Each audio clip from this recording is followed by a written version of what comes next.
Hello, y'all. Hi, it's me, Chatifer. I'm back with another video, and it's a super exciting video. One, because it's one that I've been waiting to do for like 2 years, and two, it's Pride Month. And I didn't realize that I set this up this way to have this series, these 6 episodes, take place during Pride Month. Um, but you know what? It's super fitting. It's super, super fitting. And I'm really excited because I love this series. And I hope that by the time I'm done walking through it and commentating with you, that you will also love it because, I feel like I'm in like a crowd of one. Today, I am going to be talking about one of my favorite pieces of media out there. It is a Japanese light novel that was then adapted into a boys love television series. It aired on MBS in 2021. It had a second season that came out in 2023 and a movie that came out in 2024. So like they had to kind of finish, they had to put everything in there because it was so good and season 1 was so good. And now I'm like, now I got to see what happens after that. But anyway, the name of this series is My Beautiful Man or Beautiful He or Utsukushi Kare, and I absolutely love it. I will absolutely be covering the second season and the movie. I don't know if that's going to be right after this. It probably won't, but I did want to get this started because, again, I'm super excited. But I really need people to get a really good understanding of the first season because so many people have like a bad taste in their mouth with this show. And so, like, I need to go and explain it through my eyes, through my rose colored glasses. You guys don't have to ask for that. It comes with a service. I should probably say this just to give everybody a verbal warning, but I am going to be talking about the entirety of the first episode in this. There will be spoilers if you have not watched it and you would like to watch it and not just have me kind of explain it to you before you watch it. Go watch it. I recommend you do, but if you are confused, please come back to these videos. We open season 1, episode 1, with an introduction to our main character, who is named Hira Kazunari. Kazunari being his first name, Hira or Hira being his last name. But, in Japan, they call everybody by their last name. So for all intents and purposes, his name is Hira. So we get an introduction to him, or at least a little bit to him, through a storyboard like flashback. We learn that he developed a stutter as a child. His parents took him to a doctor, and the doctor was basically like, "He'll grow out of it, girl. He's good. Don't even worry about it. He's good." Hira is an only child. So his parents tried to pay special attention to him because of his friendless status. He's not a very popular kid. They do things like they'll buy him an expensive camera. His mom will cook him his favorite food. Really kind of dote on him, overly dote on him. We are taken out of the watercolor remembrance when Hira's name is called and he's woken up by his mother. Hira walks out into the living room and we see like boxes and stuff everywhere because his parents are getting ready to move out of the house for work and leave Hira by himself living alone in that house. His mom is like, "Oh, is he gonna be okay? Is he gonna be okay?" And the dad's like, "Yeah, he needs to learn how to live on his own." But like a depressed 17-year-old, I guess. Anyway, world's best parents. Cut to Hira riding his bike to school on the first day of his senior year of high school. On the way, he stops by like this canal and sees a small yellow rubber duck floating in the water. Hira compares himself to the duck that he ends up affectionately naming Captain Duck, captain of his own ship. So Captain Duck, and he says that the duck should be floating in a warm kiddie pool or a bath somewhere and not in the dirty, mucky water. He feels that he too is trapped floating in murky water, being beat by the waves and the concrete with no direction. He mentions that he has no aspiration in life and does not feel inspired by anything and feels there's no beauty in the world. We then get a shot of him walking to his classroom as he visibly and mentally prepares to enter the classroom, lamenting first day introductions because they're always hardest for him because of his stutter, and the more nervous he gets, the more he stutters. He's usually either singled out or bullied or dismissed when he speaks. Hira manages to find a seat and class begins with introductions. A few of his classmates introduce themselves before Hira is called to introduce himself. Hira attempts to calm down to present himself to the class, which unfortunately does not work, and he begins to stutter immediately and doesn't even get his name out. The stutter causes another classmate named Shirota to cut him off and to make fun of him, asking if Hiro was trying to rap, causing the whole class to laugh, which, like, in my opinion, not that funny. Not really a good joke. Hiro begins to spiral, feeling embarrassed at the moment and wanting to hide somewhere. Just then, we are shown interjecting images of somebody walking towards the classroom in between laughter from students already inside. The door to the classroom then slides open to reveal another student in the doorway who reveals himself to be someone named So Kyoi. So being his first name, Kyoi being his last name, we will be referring to him as Kyoi. Kyoi glances around the room and everyone in the room goes silent and watches him enter the classroom and take his seat. No one, mind you, however, is quite as captivated as Hira. And he kind of just stares wide-eyed, watching him walk from the front to his seat. He didn't even blink. He didn't even blink, literally taking his breath away. Kyoi meets his eyes for a few seconds and then, like, immediately dismisses him. Hira's inner monologue says that he feels that Kyoi has his own center of gravity that Hira can't resist, and he feels like he's being pulled towards him like an ebbing tide is the words that he uses, right? Such a romantic. Kyoi is asked if he has any hobbies or anything else he'd like to share with the class, to which he says, not really. Very on brand. You'll see later. So right off bat, he's a teenage boy, right? Right off rip, he's giving teenage boy behavior. He is not giving anybody a hint of personality. You have to earn that, apparently. Very closed off, very mysterious, trying to be very nonchalant, trying to be very cool guy-esque. And guess what? It's working. Clearly, at least somebody is captivated. And we know if at least one person is, it's gotta be others. And then after that, we get the intro song, which is Caramel by Mosawa. We come back in the middle of PE, where Kyoi is showing off his athletic prowess to the audience of giggling fangirls across the court, showcasing his popularity at school. In contrast, in the same class, you have Hira struggling to keep up with the rest of the boys who pay him no mind at all and focus all of their attention on Kyoi. Groupies. Hira begins yet another depressing monologue, as he does. My son's annoying, I'm sorry. About how he's never the center of attention and how people are just naturally at the top of the hierarchy, like a place he can't get, just like predestined fate. And of course he's at the bottom, and of course Kyoi is at the top. Kyoi and his groupies finish their basketball game and go to leave the gym when Kyoi is approached by one of the girls from the other side of the court that we later learn her name is Momo. She asks him out. What are you doing after school? What are you doing? She's trying to get in there. She's trying to shoot her shot, essentially. Kyoi immediately brushes her off. He's like, I'm busy. Immediately, right? Keeps walking. Boom. Keeps walking. Immediate rejection. Momo goes back, turns back to her girls. She's crying. They're like, don't worry about it, girl. You'll get him next time. I'm all for homegirl support. Absolutely. Immediate rejection. Keep that in mind. After that very quick rejection, Kyoi is accosted by groupies, including Shirota, who are completely dumbfounded that Kyoi would have turned down Momo, because they wouldn't have turned down Momo. Cool, I guess. This isn't about you. Momo's the cutest girl in school. Why would you turn her down? How could you turn her down? Big gay flag. Right? Why doesn't perchance he want to date the most sought after girl in their class?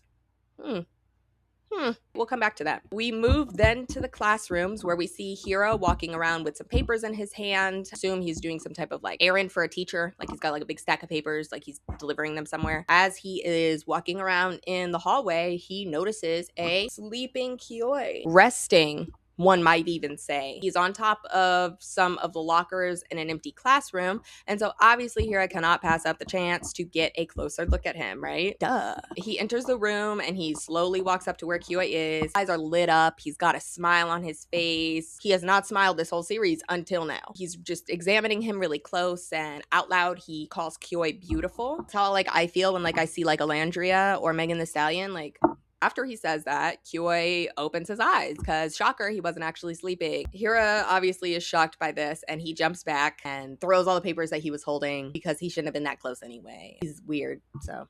Kyoi sits up. He's not happy to see him. He's like kind of weirded out. So Hira tries to collect himself and he stutters out a thank you. Not what we were expecting to hear. He thanks Kyoi. Kyoi is confused. Hira clarifies that during the class introduction on the first day, Kyoi saved him by coming into the classroom when he did, and that thanks to him, the classmates like leave him alone, essentially. After a second, Kyoi responds to that information by telling Hira that he's not making any sense. He grabs his bag and he hops off the locker and he turns to Hira and he says, "You're gross." And then he leaves. Yeah.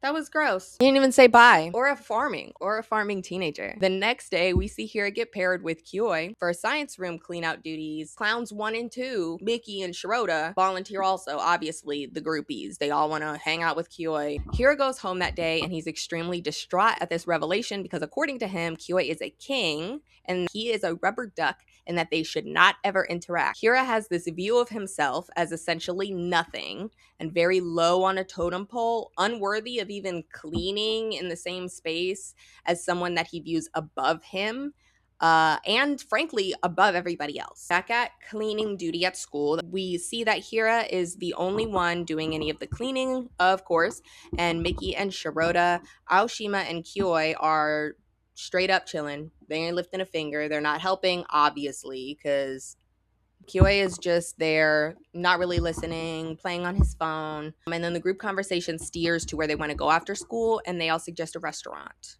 They need somebody to go reserve a table for the group, so Kyo gets Hira's attention and tells him to go save them a spot at a restaurant. Hira agrees, obviously, but then he asks how he's supposed to contact them when he goes and gets the table, when he saves the table. Kyo looks annoyed, and he grabs a marker. He walks up to Hira. He grabs his hand, which Hira's just staring wide-eyed at Kyo the whole time as he's writing a number on his palm. Hira looks at it when Kyo's finished and then has the nerve to ask whose number it is. Whose number is this? Kyo is very blown away by the idiocy.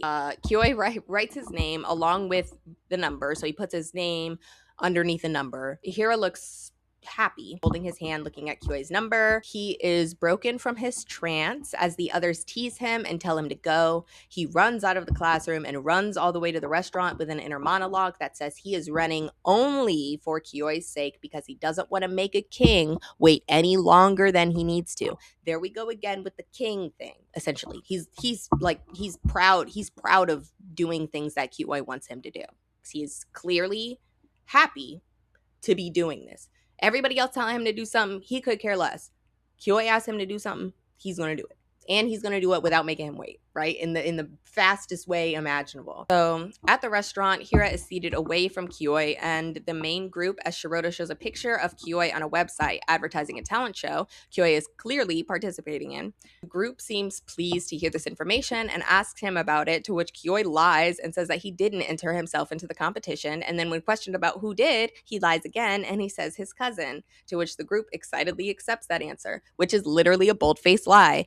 He's just an embarrassed teenage boy. Ooh, my friends caught me doing something like a talent show. That's so lame. No, I didn't sign myself up for it. My cousin did. There ain't no cousin. Hira is overhearing this conversation and he looks up the competition that they're talking about. He finds Kyo's photo on the site and Hira feels very proud of himself for thinking that Kyo is special and for thinking that Kyo is better than everybody else. Because of course he is. We cut back to another day in the classroom, and Hira is tasked with getting Kyo's group drinks and monologues about how he has been delegated as a gopher or an errand runner in the group. Just as he is about to leave the classroom, a large bucket of water is dropped, causing a commotion.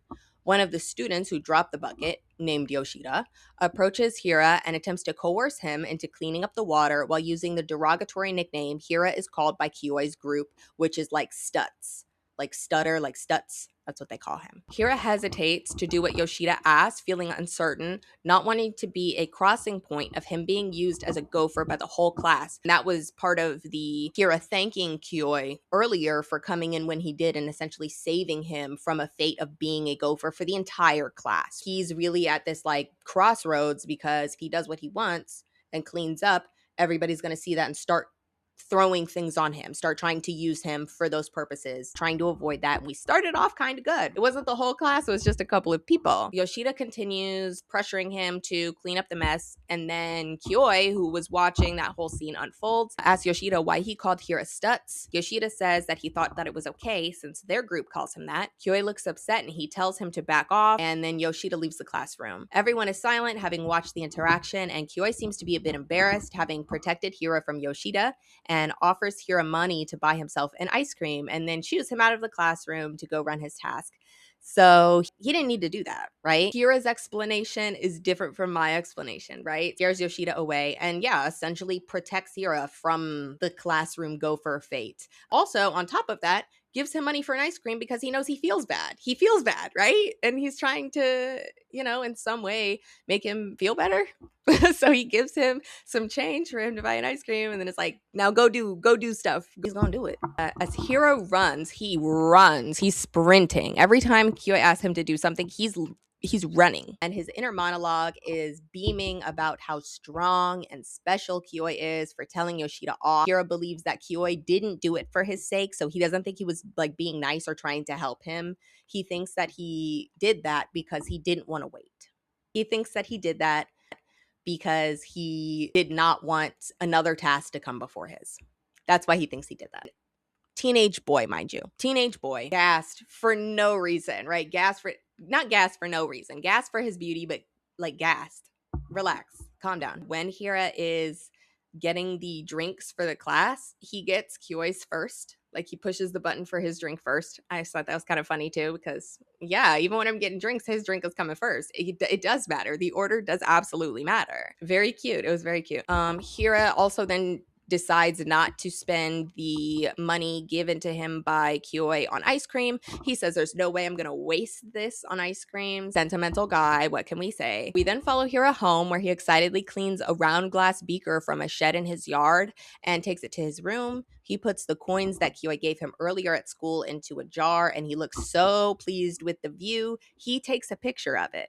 It's this glass beaker with a couple of coins in it, and he's like, this is the most beautiful thing I've ever seen, and he takes a photo of it. We heard he was feeling uninspired. All of a sudden now he's Picasso. He has not washed the name and the number off of his hand. The next day we are outside at some kind of park where Hira is taking pictures of birds and flowers or something. Hira is thinking about how inspired and happy he feels when he sees a familiar figure walking on the sidewalk in front of him. Kioi, of course. So Hira has to follow him to see where he's going. Locks eyes and he's like, I gotta go, right? And is it creepy? Yes. Because Hira himself acknowledges that his actions are creepy, but he can't help it because he's too curious. So he follows Kioi all the way to a building he later finds out is a dance studio. Hira is very happy to see that Kioi is attending dance classes and figures out that Kioi actually does care about the idol competition and is actually trying hard. Hira watches Kioi dance with complete adoration through the glass separating the two of them until class is over, and Kioi goes to drink some water, and then he sees Hira watching him and he looks very confused and upset, as obviously anybody would, because 1, why are you here? 2, why are you here? 3, now you know his secret. Now you have something on him. That doesn't sit right with me. It does sit right with me.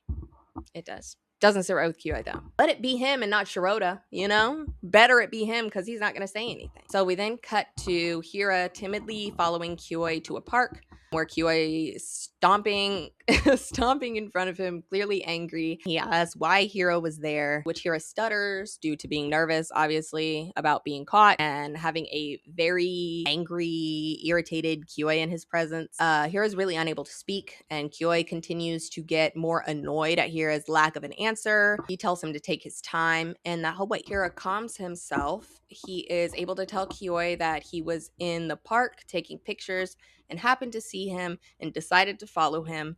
And Kioi says that he's annoying to listen to, and Hira agrees, which makes me very sad. Hira has brought not one, but 2 choices of drinks to Kioi, one being a bottle of water and the other being a bottle of ginger ale, and he holds both of them out for Kioi to pick, and he snatches that bottle from him like a feral child. Like, Hira cracks a big old smile watching Kioi accept the drinks that he has given him. That brings him joy. He's a weirdo. He is a weirdo. He is weird. Hira is weird. He's not weird in a dangerous way. He's weird in a weird loner way, Kioi takes the water bottle, right? He chugs that shit. I was like, damn, he must have been thirsty. Like, that was kind of impressive, actually, to watch him do that. I don't know if they told him to drink the water that fast or if that was his personal choice. It was actually kind of crazy how he drained that water bottle. After chugging that water, Kioi tells Hira not to tell anyone that he's taking dance lessons, and then Hira realizes why Kioi wanted to talk to him. It was, to have him keep this secret and make sure he doesn't tell the class, but we just established that he's a friendless loser with no talents and no aura and no riz. He has trust issues. Teenage boy with trust issues. brand new combination, right? Kira in his head is really just extremely happy to have a secret between them, like something that only both of them know about, because that is a form of intimacy. Like Kira takes all these little things and they're so big to him. They mean so much to him. He's given literally nothing. He's given nothing. And he's ear to ear beaming radiant smile. Kyoei then gets very close to Hira's face. He asks Hira if he would keep his secret even when threatened with death. What if somebody was gonna kill you? Hira responds very matter-of-factly, very blunt. He would die to protect this secret because he's very happy to have that intimacy with him. And two, he asked him not to tell. He's not gonna tell. He would literally rather die. Kyoei calls that response creepy. But like again, you asked. Kyoei then snatches the ginger ale from Hira's hands and begins to, take a little sip. He's not chugging this one this time. As he is drinking this ginger ale, Hira decides it's a great time to take a picture of Kyoei drinking a bottle of ginger ale. And he pulls up his camera and he snaps a picture, and Kyoei responds pretty negatively, which most people would. And he asks why he did that. And Hira says it's because he's beautiful. Response confuses and annoys Kyoei more. So he tells him to never take his picture again. And he gets up and he walks away. Hira is watching him leave with hearts and stars in his eyes, only recalling that that is the first time that he has ever been so close to somebody before. All he was thinking about was that he's never been this close to somebody before. And Kyoei's like, "You're gross. Stop taking pictures of me." And Hira's like, and I feel like setting it up this way because, like, to me, especially rewatching it now, all of their actions are just hilarious, essentially. It's like pure comedy almost watching them. We end up back at Hira's house where he's printing out the picture that he took of Kyoei, the one that Kyoei didn't want him to take. He's printing that one out. He's lying on his bed. He's looking at the picture and thinking about Kyoei, and he realizes that the feelings that he has for Kyoei are in fact love, not just admiration. That is love, my friend. He ponders about whether or not he's going to ever tell Kyoei about his feelings, and he settles that he won't because of how he views Kyoei in his mind. We then get a montage of Kyoei and increasingly heavy breathing from Hira as he becomes overwhelmed by his feelings for Kyoei. He does something about it. Pretty obvious what he's doing here. That's where the episode ends. Like, by episode 1, it's obvious again. We have Hira clearly coming to the conclusion that he's actually in love with Kyoei and resigning that he's never going to do anything about it. He's just going to be there and admire him and do whatever he wants. And that's just it on that. Unfortunately, y'all going to have to wait till next week to hear episode 2, unless you watch the series and then you know what's coming, you know what's coming. But it's exciting because it's me talking about it, and I'm very excited to talk about it, and I love talking about it. So that is the end of this, and this is gonna go all through Pride Month, which is really fun. But I love this series so much, and I hope you guys love listening to me talking about it, because I love to talk about it and I will always talk about it. I hope you guys have a great Pride Month. Happy Pride Month. Celebrate, shake ass, do good, be safe, make good choices. I love you guys. I'll see you later. Bye.